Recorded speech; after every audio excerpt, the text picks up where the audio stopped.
Hey, how's it going, everyone? I just want to say, wow. Really underestimated all the support and all the kind words from everyone that I got within the last 24 plus hours.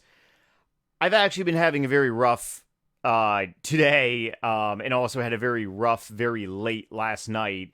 Rough in the sense not due because of fasting or any pain that I'm in. Rough in the sense because I was up until 4 in the morning doing pretty much a whole bunch of this and talking to dozens and dozens of people. And then I ended up waking up today and I had well beyond a few hundred messages all throughout different platforms. So I just want to say, firstly, thank you so much for everyone with the kind words, like I said. Not to mention everyone that has donated to the fundraiser. Thank you so much. That really does mean a lot.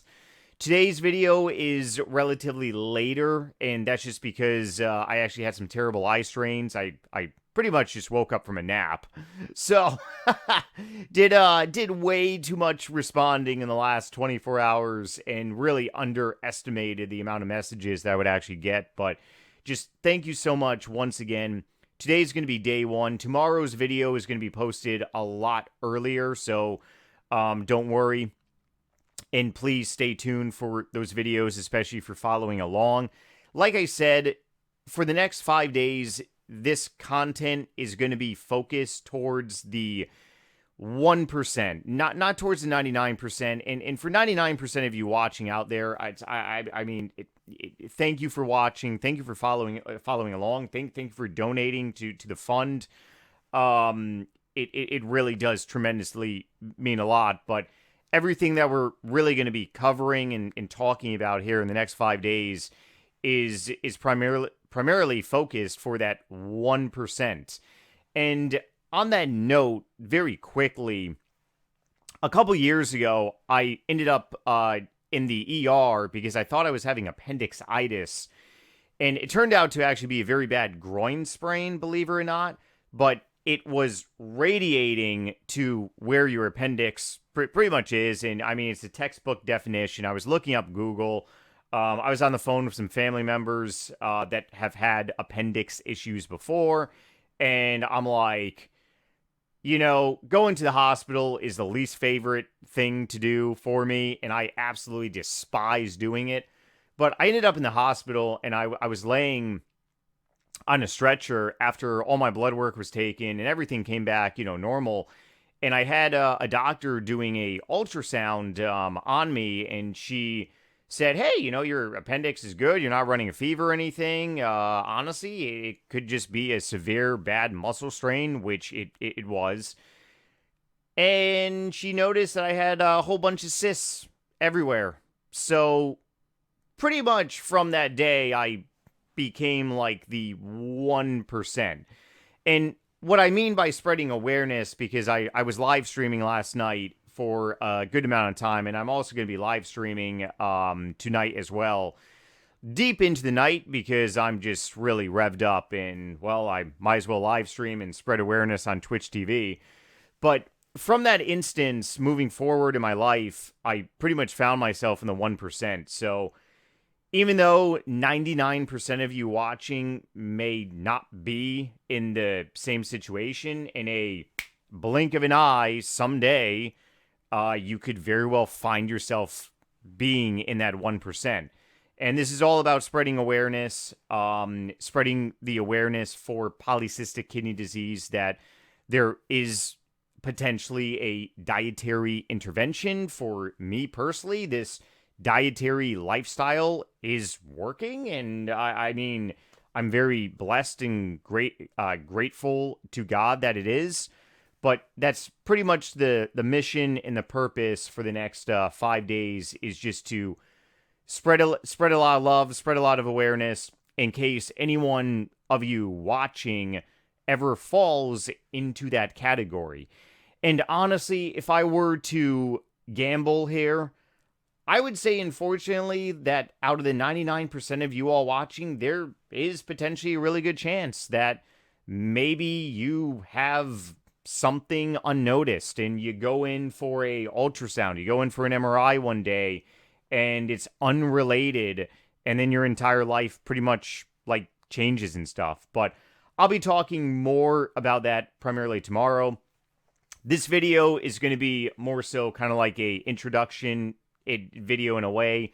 Tomorrow's video, Sunday, I'm going to be talking about what I did since my MRI, which was 7 months ago, and how I pretty much changed everything in my lifestyle changes. I didn't just go on a kidney-friendly ketogenic diet. I've also done several different other things that I truly believe is contributing to very good success right now for me. Monday, we're actually doing an interview with Dr. Wimes. Dr. Wimes' research lab is who we are raising these funds for. So once again, all the funds raised during the next 5 days is going to be going to his research laboratory. And his research laboratory focuses on case studies, trials, and pretty much fighting PKD, the non-medical approach, which is essentially to go on dialysis and get a transplant, something that I'm trying to avoid because I don't, me personally, my own religious beliefs, I don't believe in dialysis. And if I have to wait for a transplant, even, possibly getting one. But right now, the way my numbers are, I'm not anywhere close to that, knock on wood, at all, and extremely grateful. There are a lot of people out there that are just not in good situations, that are really unaware about this dietary approach. Tuesday, day 4, we're going to be doing some fun little shopping. And then day 5, we're going to be breaking my spiritual fast, religious fast, also my fast for PKD awareness, and basically doing a whole recap around that. But otherwise, yeah, I'm really excited to interview Dr. Wimes, so please make sure you're around for that video on Monday. Otherwise, I'm also trying to line up some potential other interviews as well over the next 5 days. Not 100% sure if I'm going to be able to lock them on, but we'll see. Otherwise, let's go ahead and get started here. I want to start off with just some basic terminology and go over what a ketogenic diet is. And by the way, I am not here to push any type of a diet whatsoever. This is strictly to spread awareness of how a modified kidney-friendly ketogenic diet could actually help polycystic kidney disease and also help chronic kidney disease as well. I'm not a nutritionist, dietitian, doctor. I don't have any type of background or degree. I do have a bachelor's degree in marketing. So, I'm not sure if that counts for anything, but I am extremely good at finding information using technology and the internet. And I would just like to spread awareness of how this lifestyle could potentially treat multiple underlying conditions. So, real quick, the ketogenic diet, also known as keto diet, is a strict eating pattern that is high in fat and low in carbohydrates.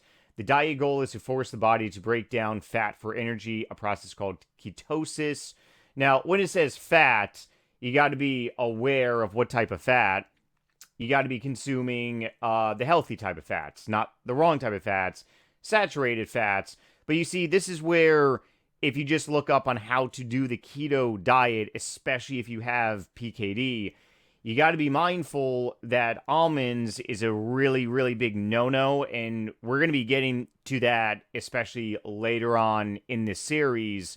And Dr. Wimes is going to probably be talking about almonds because they're very high in oxalates, which are these crystals that can form kidney stones.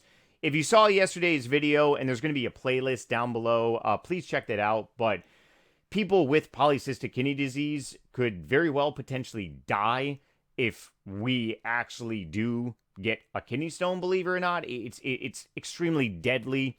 So going on a basic ketogenic diet you could be making mistakes along the ways if you're not actually on a kidney friendly one. If you are definitely interested in the ketogenic diet and definitely want to hear from a medical professional, Dr. Berg has hundreds and hundreds of videos on what is the ketogenic diet, what it can treat, how to do the ketogenic diet.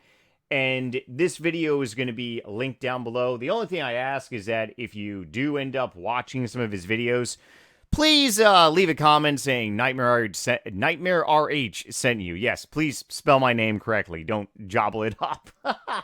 But like I said, I'm not a doctor, nor am I, any type of medical field. I've just done a lot of research, and these people have really helped me along my journey. And 7 months later, from my MRI, my journey is seeing positive results. So definitely want to just spread as much awareness that there are tons and tons of resources on YouTube alone.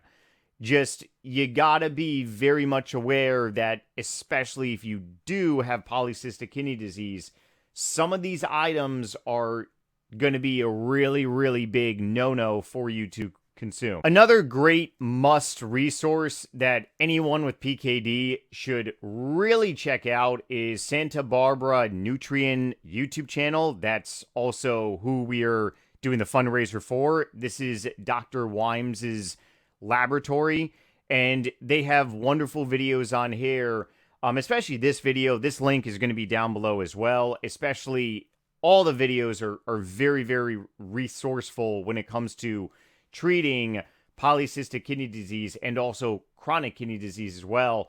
But one of the big things, like I pretty much just talked about, is oxalate intake. And oxalate intake is a bigger thing to consider than it really is harped upon in other resources out there.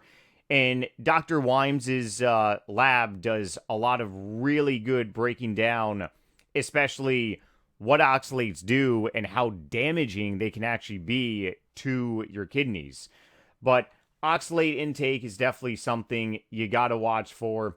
Any type of foods. And you can go ahead and Google any question that you have, and I've learned this over the course of my life. Any question that you have, utilize technology.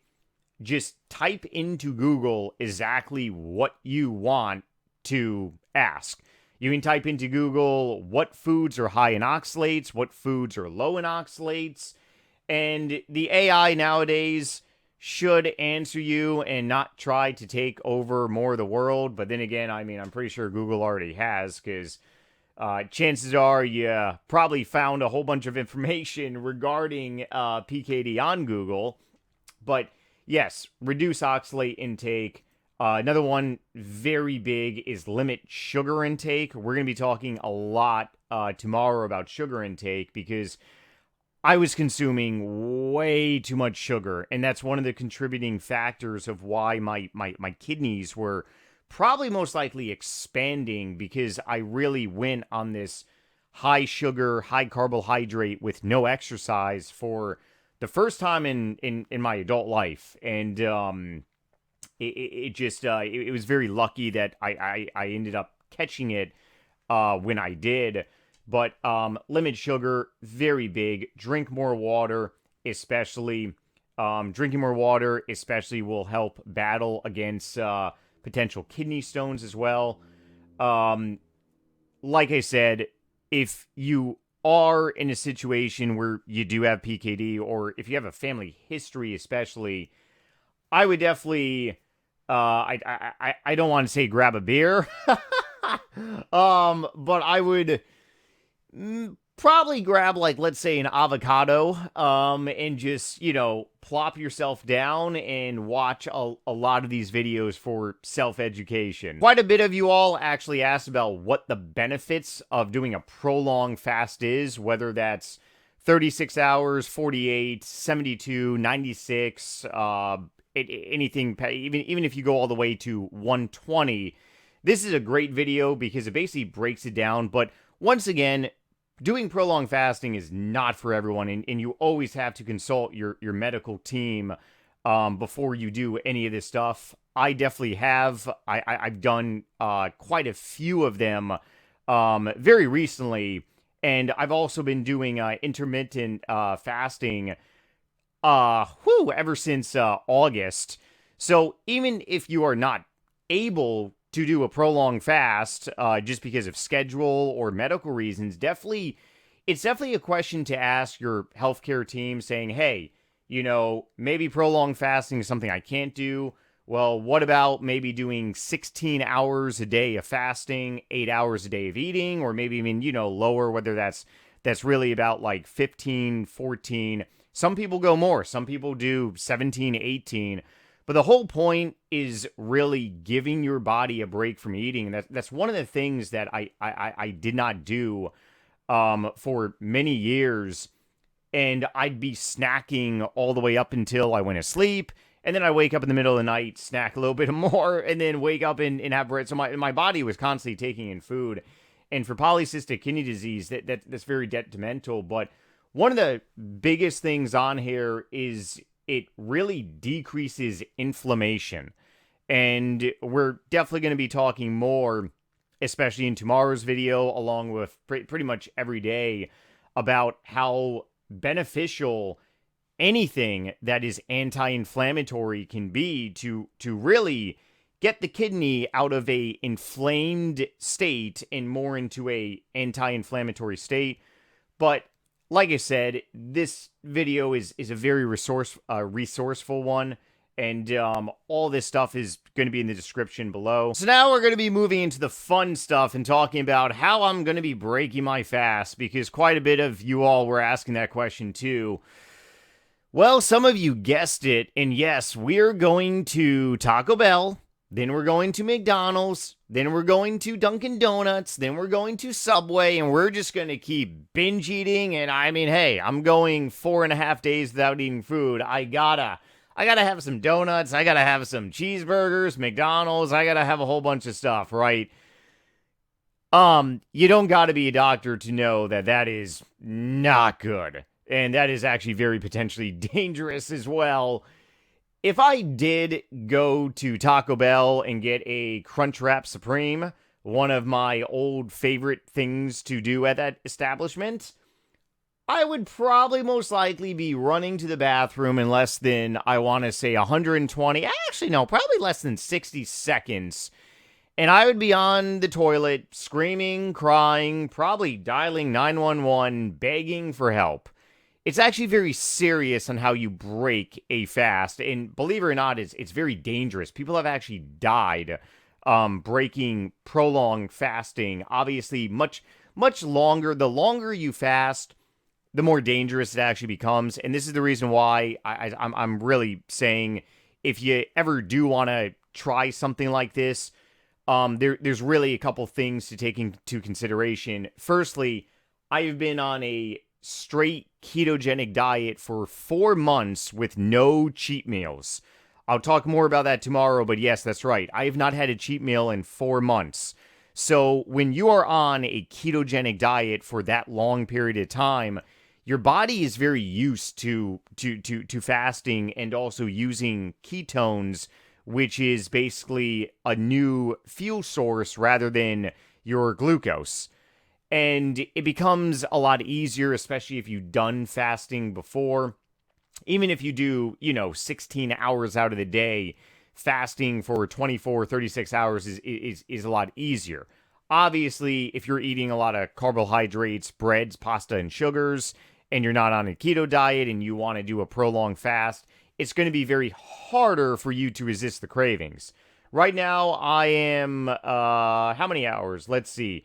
26 hours in some change, and I have no food cravings whatsoever. Oh, I feel absolutely amazing, and I'm also very revved up right now. But I can go ahead and tell you, if I was not on the keto diet, it would be very hard right now for me.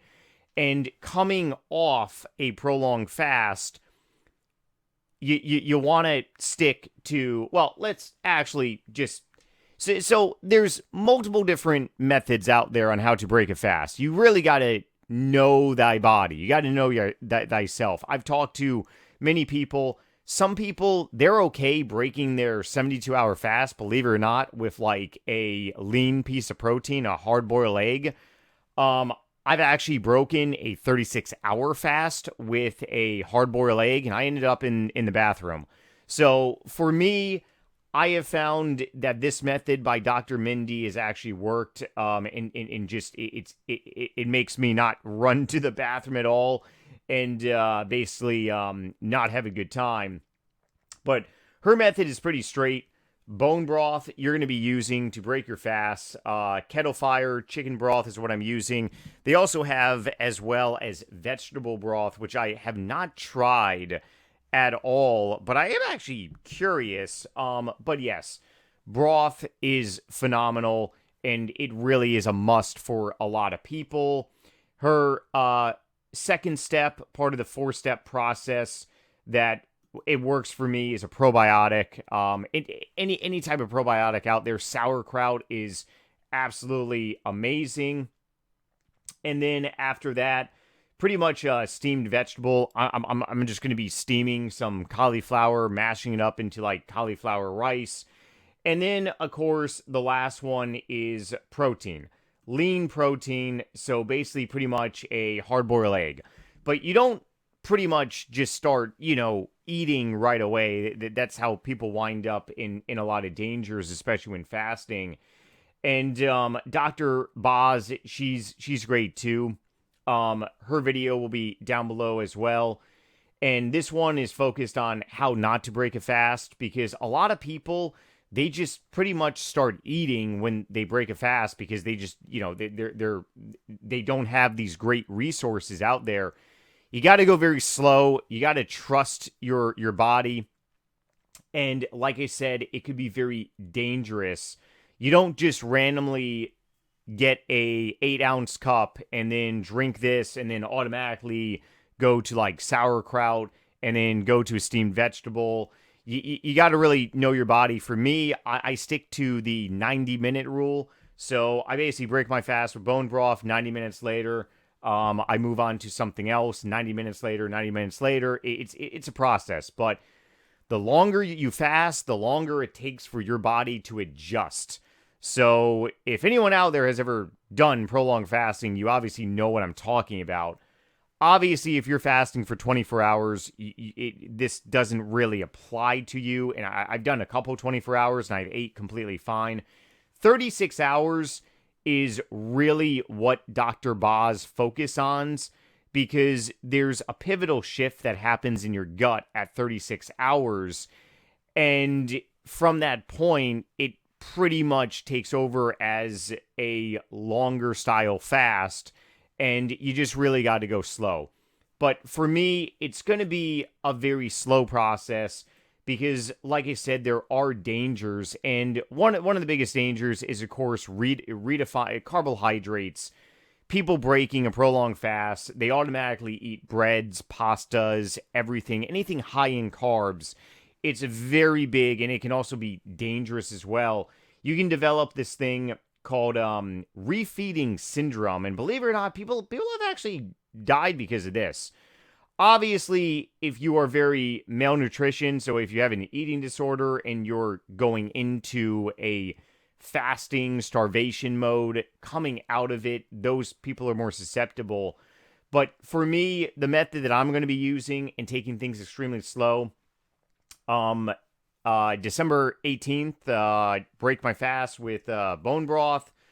90 minutes, move on to the next thing, some sauerkraut. And then another 90 minutes, steamed vegetables, cauliflower. 90 minutes, I'll have an egg. And then probably later in the day, depending how I feel, I may have another hard-boiled egg. And then that's pretty much about it. That's day one. That's giving my body a break. Day two, I'm definitely going to be using bone broth again in the morning. However, this time I'm going to incorporate probably some fruit like avocado into it. So I'll have half an avocado, a large avocado, and I'll once again do things very slowly. Have bone broth in the morning, have an avocado 90 minutes later, and slowly reintroduce food so my body's really getting used to it again. But yes, if you are ever going to be doing prolonged fasting, you got to know about the dangers of it too. And believe it or not, breaking a fast is significantly more dangerous for some people than actually fasting itself. With that notion, I want to go into now, even though I kind of did it in like reverse order, told you all how I'm breaking my fast. Now I want to go into how I am going to be fasting and what I'm actually going to be taking. So like I said, it is a water only fast with electrolytes. I'm consuming probably right around 3, maybe a little more than 3 liters, depending. It really depends on what your activity is. For me, I use fasting as a time for prayer, time to really just delouse and really just see how food like driven we really are. So for me, it's very therapeutic just to get away from eating. I don't exercise because I'm a very active human being. Obviously, if you do exercise during fasting, you're going to speed up the weight loss process a lot quicker. For me, I'm already very lean as it is, so I'm just going to be getting a little more shredded. But there are some people that do prolonged fast and they drop like well over 10 pounds. My body is very adapted, so I'm probably only really going to be dropping a couple pounds here and there, primarily of water weight. But over 3 liters of water, definitely going to be taking electrolytes. And by the way, I'm not being sponsored or getting paid to advertise any of this stuff whatsoever. But Ultima, they have all the essential 6 electrolytes in here. And the ingredients in here are extremely kidney friendly. Free of sugar, calories, gluten, vegan, keto-friendly, plant-based, no sweeteners, no artificial nonsense. They taste amazing. You got 6 flavors in here: lemonade, grape, raspberry, cherry, orange, and also a pomegranate flavor, I think that says. So I take 2 of those per day, primarily for the essential electrolytes that you need. I'm also taking 130 mg of zinc, melatonin at night, go sleep, and also 50 mcg of vitamin D as well. I am consuming sodium, and I've talked to a few people that actually say they don't take sodium during a prolonged fast, primarily like 72 hours. If it really, you got to know your body. I mean, I've already loaded up on sodium today. I'm up to a little over 2,300 mg. It's actually my least favorite thing to do during fasting, believe it or not. I'm okay with not eating. I absolutely despise taking salt water. But sodium for me, it just makes me feel a lot cleaner and a lot better. And I was talking to someone on Twitch last night during the live stream, and they were pretty much saying that even doing a 16-hour fast, they have to, just put some salt and water, and it makes them feel a lot better. You got to trust your body.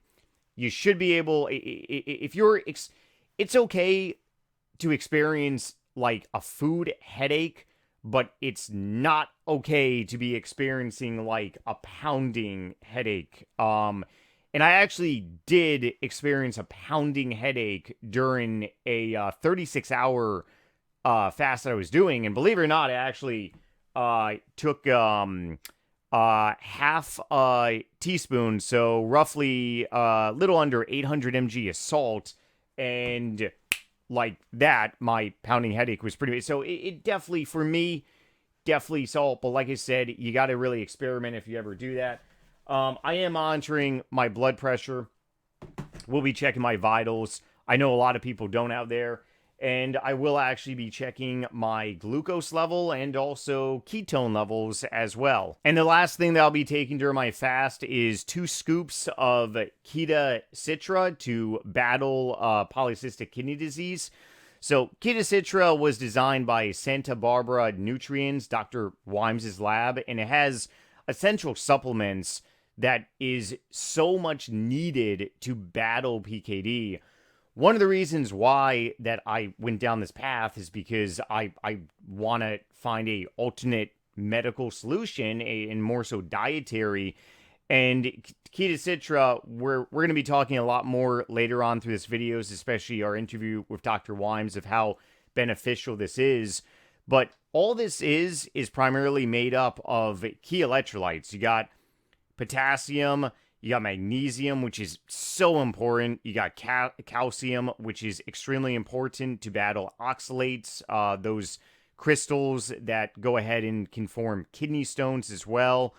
You got some citrate that helps break up those oxalate crystals.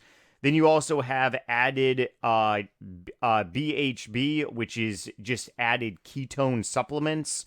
You could actually go online and buy ketone supplements, and a lot of people do that if they're having a hard time actually getting into ketosis.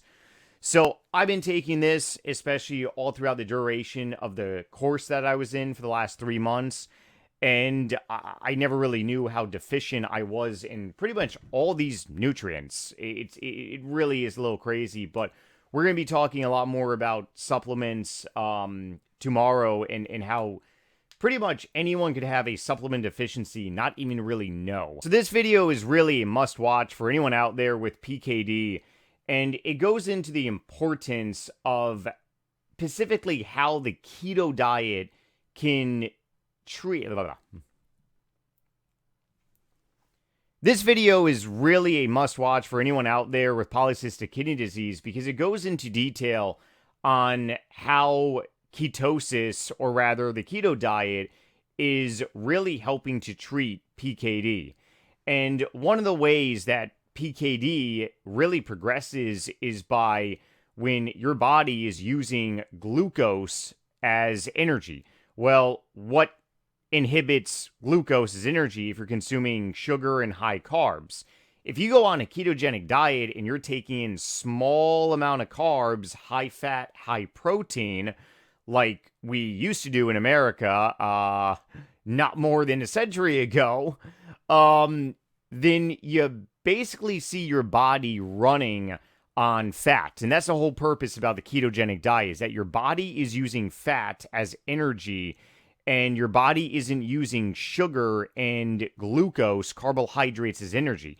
So it's a metabolical shift that ends up happening. And because of that metabolical shift that does happen, the cysts are pretty much in terrible distress.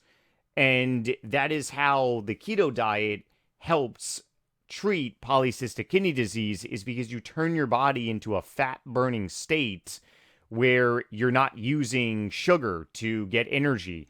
You're using a good natural fat. You're using stuff as avocados, butter, anything else with high amounts of healthy fats that you're using can significantly treat polycystic kidney disease by being on a keto diet.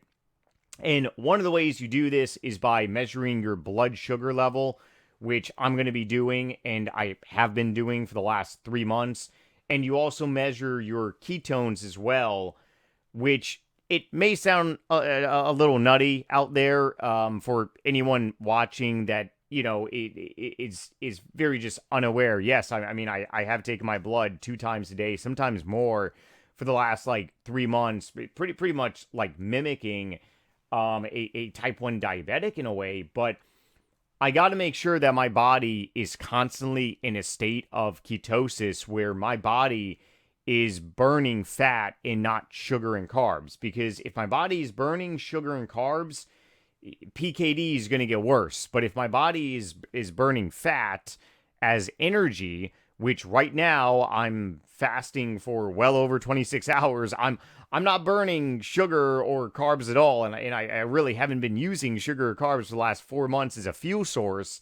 So right now my body is breaking down fat and turning the fat into ketones for energy, fuel. If you are going to be doing the ketogenic diet, especially to help intervene polycystic kidney disease, it's very important that you pretty much understand this, that to be considered in ketosis on a keto diet, a person's blood ketone level should typically be between 0.5 and 3.0 millimoles per liter, which is considered the optimal range for nutritional ketosis and effective fat burning. Once again, the whole design of the keto diet to treat PKD is that you're using fat as energy, not glucose anymore.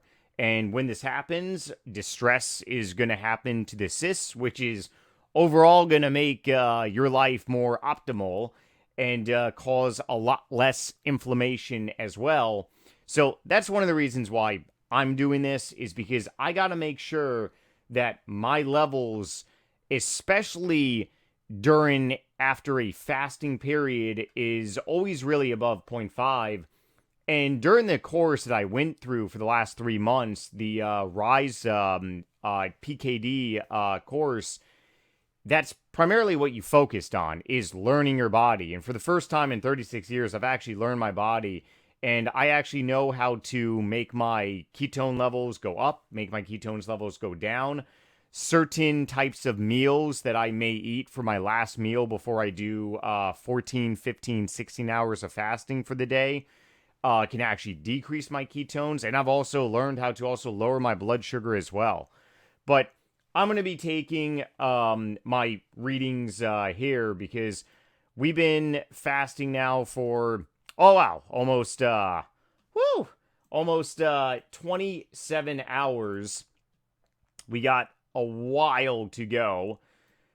I'm on a website right now for tracking pretty much all my metrics, and I'm also using this as well to see my fasting time. But 26 hours, 43 minutes, I haven't taken any of this stuff at all in the last 26 hours since I've been fasting.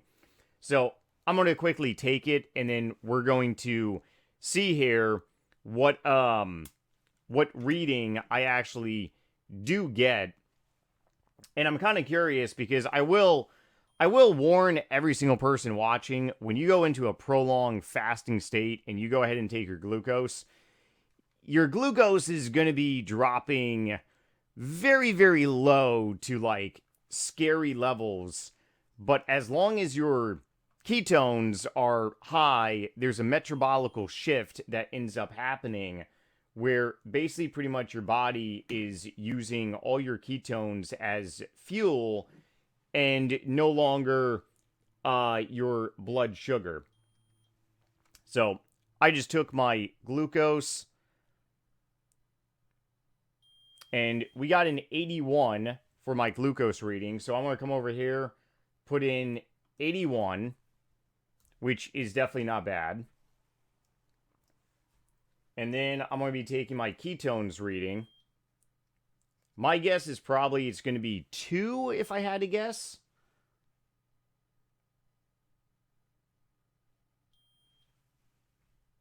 Let's see. Come on. It's a little slow. Oh! Well, I was not too far off. I trust me, when I say that I know my body, I know my body. It is unbelievable.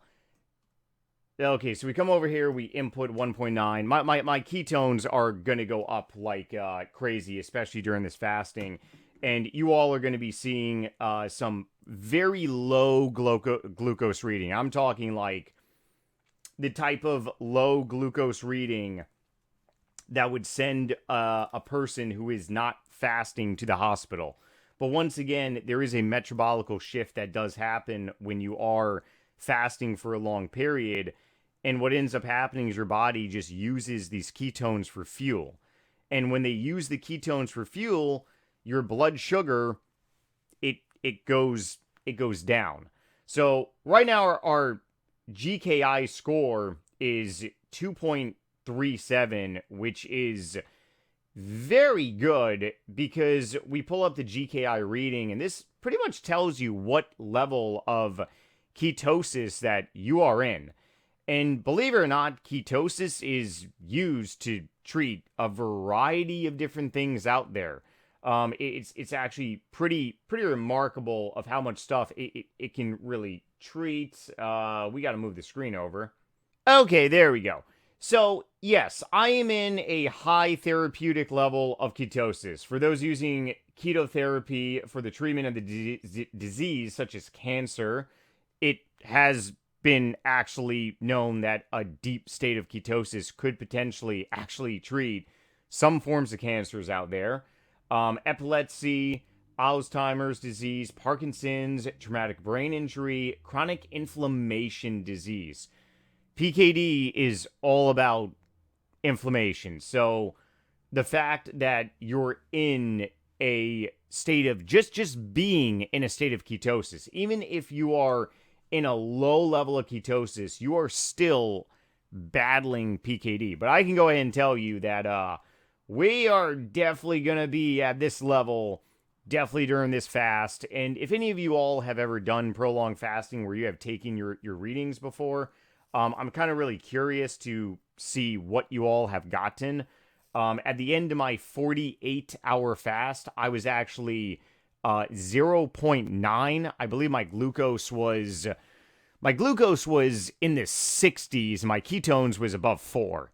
And like I said, the longer you fast, there's a metabolical shift that happens in your brain, and your ketones take your body says, okay, we've obviously lost with the battle of mind over matter. You're not getting any more food. We're going to be using ketones as fuel now, not glucose. So your glucose drops, but your ketones goes up. If your blood sugar is dropping and your ketones aren't going up and you're not fasting, then that's where people run into complications, like I was saying. But for fasting, there's a lot of spiritual reasons, and this is the scientific reason out there. I'm more a believer in the spiritual religious aspect, because it doesn't matter what religion, it doesn't matter what religion you are or what religion is out there. Fasting has been a part of every single religion as self-healing since the beginning of time. And looking at this scale, the science pretty much proves it. I mean, you can also make the argument that, well, the religious side proves the science. That's an argument too. Either way, at the end of the day, we have the same mission, and that's really to treat PKD. But I'm definitely going to be curious to see what my readings are tomorrow. Probably going to take them at 36 hours, 48, maybe in the 50s, but definitely going to be taking them every probably 12 hours. And it's definitely going to be curious to see what 111 hours pretty much brings. This video was definitely a mouthful, and for anyone who made it to the end, especially if you are here just to support the cause, thank you so much. And like I said, for anyone who has donated to the fundraiser, thank you once again. And I'll see you all with a new video tomorrow, relatively early. All right, take it easy, everyone, and have a great night.